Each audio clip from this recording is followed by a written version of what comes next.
خریدنے دیتا؟ اب حضور نے اس کے ذہن پر دستک دی. معاشرے میں جب آپ کسی چیز کو خریدنے نکلتے ہیں تو آپ پھر دکان بھی تو ڈھونڈتے ہیں نا کہاں سے لینی ہے.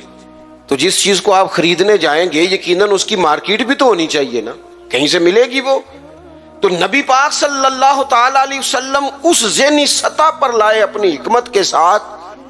حضور فرمانے لگے تو نہیں اجازت دیتا اور ہونا بھی نہیں چاہیے ایسا, لیکن جس سے تو بدکاری کی اجازت مانگ رہا ہے وہ بھی تو کسی کی بیٹی ہوگی نا, وہ بھی تو کسی کی بہن ہوگی.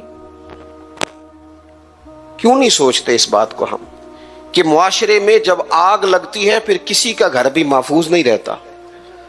تو جب بے حیائی کا چلن عام ہوتا ہے, ایک میرے دوست ہیں ان کا بیٹا پسند کی شادی کرنا چاہتا تھا تو وہ لے آئے, کہنے لگے اسے سمجھائیں میرے لیے مشکل ہو جائے گی. تو میں نے ان سے بات ابھی شروع بھی نہیں کی تو مناظرے پہ اتر آیا بچہ,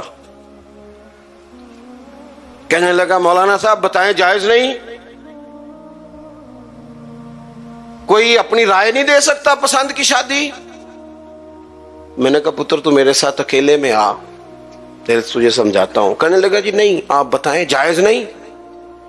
میں نے کہا بیٹا تیرے لیے بھی جائز ہے, جس طرح تیرے لیے جائز ہے نا اسی طرح خاندان کی اگر کوئی بیٹی کہے میں نے پسند کی کرنی ہے تو اس کے لیے بھی جائز ہے.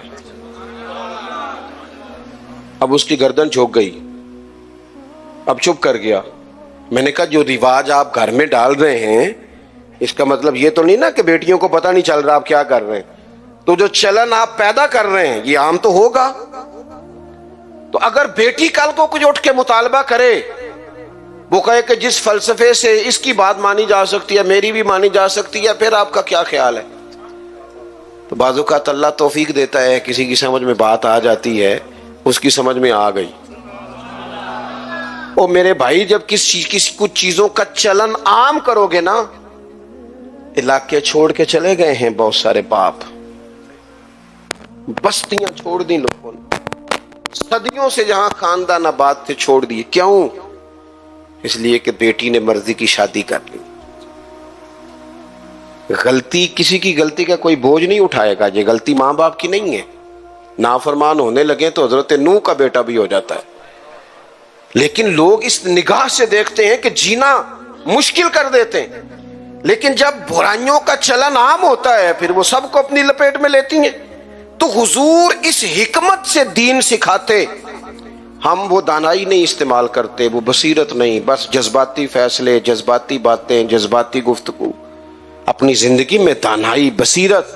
حضور نے تو بعد فیصلے یہ حدیبیہ کے موقع پر کتنے مشکل میں تھے صحابہ, ایک ایسا سخت فیصلہ کر دیا ہے کہ اگر کوئی وہاں سے مسلمان آئے گا تو مدینے والے رکھیں گے نہیں, اور مدینے سے جائے گا تو وہ رکھ لیں گے مکے والے, وہ واپس نہیں کریں گے, ہم رکھ نہیں سکتے.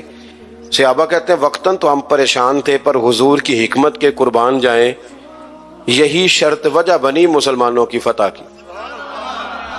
اس لیے کہ جن کو وہ وہاں سے نکلنا پڑتا تھا مکے سے, حضور رکھتے نہیں تھے, معاہدہ تھا, وہ پھر مجاہدوں کا الگ جتھا تیار ہو گیا. حضرت ابو بصیر رضی اللہ تعالیٰ عنہ, حضرت ابو جندل, ایک نئی جماعت مجاہدین.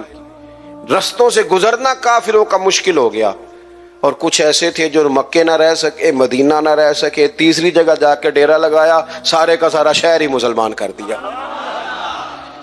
زندگی میں کچھ چیزیں بصیرت سے کریں. ہمارے ہاں فیصلہ کس کے حق میں ہوتا ہے بھلا؟ جو پہلے آ جائے. اور میں کہتا ہوں آپ بیوی کی بات ضرور سنیں, لیکن اس کی سننے کے بعد جس کے بارے میں وہ بات کر رہی ہے پھر اس کی بھی سنیں.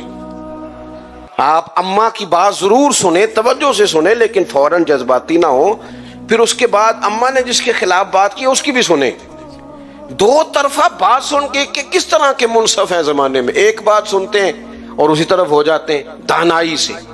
اور آخر میں فرمایا وَيُعَلِّمُكُم مَّا لَمْ تَكُونُوا تَعْلَمُونَ, جو تم نہیں جانتے تھے وہ سارا میرے رسول تمہیں سکھاتے ہیں. نبی کریم نے نا اپنی امت کو تعلیم کے ہر پہلو سے آگاہ کیا, ہر پہلو سے. ہمارے پاس ذخیرہ ہے احادیث کا, اور قربان جائیں کچھ باتیں ایسی ہوتی ہیں جو بندہ کبھی پڑھ لینا تو لطف دے دیتی ہیں. لطف. مجھ سے ایک دفعہ ایک دانشور نے پوچھا کہ جناب کوئی ایک بات جس پہ زندگی گزاری جا سکے. ایک نوجوان تھے, میں نے ان سے کہا کہ میرا تو خیال ہے اس ایک حدیث پر پورا ملک سنوارا جا سکتا ہے, ایک پر, اور آتی بھی ہے ہم سب کو, شرط عمل کرنا ہے. حضور نے فرمایا مومن وہ ہے جو اپنے لیے پسند کرے وہی بھائی کے لیے پسند کرے. لو اس حدیث پہ عمل کر لو. جو بندہ ملاوٹ والی چیز بیچتا ہے اگر اس حدیث پر عمل کرے کہ جو اپنے لیے پسند کرنا ہے وہی اپنے, کبھی ملاوٹ کرے گا, کبھی دھوکہ دے گا, کبھی میرٹ سے ادھر ادھر ہوگا, چونکہ تو طے کر لیا ہے کہ جو اپنے لیے پسند کرنا ہے وہی اپنے بھائی کے لیے پسند کرنا ہے. طے کریں زندگی میں. ہم یہ کرتے ہیں کہ اور ایک بار یاد رکھنا, یہ نہیں ہو سکتا کہ دوسروں کے بچوں کو تو ملاوٹ والی چیزیں کھلائے اور تیرے گھر میں صحت کا دور دورہ ہو. یہ کیسے ہو سکتا ہے؟ کسی کا گھر اجاڑ کے بھی کبھی اپنا بسایا جا سکتا ہے. جب تک ہم سب کے لیے سوچ وہ نہیں کرتے جو اپنے بچوں کے لیے, جب تک سب کے لیے وہ سوچ نہیں ہوتی جو اپنے گھر کے لیے, تب تک زمانے میں روشنی پیدا نہیں ہوتی. میں ایک بات جانتا ہوں, میرے استاد صاحب کہا کرتے تھے, اپنے لیے کہا کرتے تھے, میرے دل میں یہ بات بیٹھ گئی ہے کہ میں اسکول کالج مدرسے کے ہر بچے کو اس نظر سے دیکھتا ہوں جس نظر سے اپنے بچے کو دیکھتا ہوں, اور میں اس کی تعلیم کا, تربیت کا اتنا ہی خواہش مند ہوں جتنا اپنے بچے کے لیے. آپ زندگی میں یہ اصول پیدا کریں, ویسے بھی لطف آئے گا, ویسے بھی ذائقہ آئے گا. اور نبی کریم صلی اللہ تعالی علیہ وسلم کی جو تشریف آوری کے مقاصد حسنہ ہیں ان پر غور کریں. دو باتیں اور عرض کر دیتا ہوں پھر بات کو سمیٹتے ہیں.